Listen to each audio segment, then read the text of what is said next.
I kao što rekao smo, ručak gotov. Vruća pogačica. Stavila sam je na ovu rešetkicu da se što prije prohladi.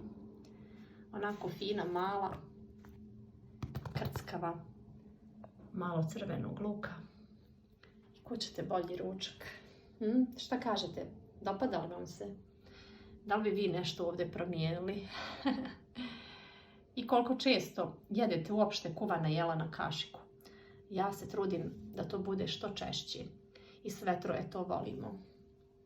Ima nekad kad se Vlado na nešto malo buni, ali uvijek on poliže tanjir na kraju. Da, jeste, baš tako. Ne znam da li ću ga ovog puta snimiti. Ne znam da li smijem da mi ga žene ne ukradu preko ekrana. Šalim se, naravno. Hvala vam, dragi moji, i neka malo i smijeha. To je lijek, znate i sami.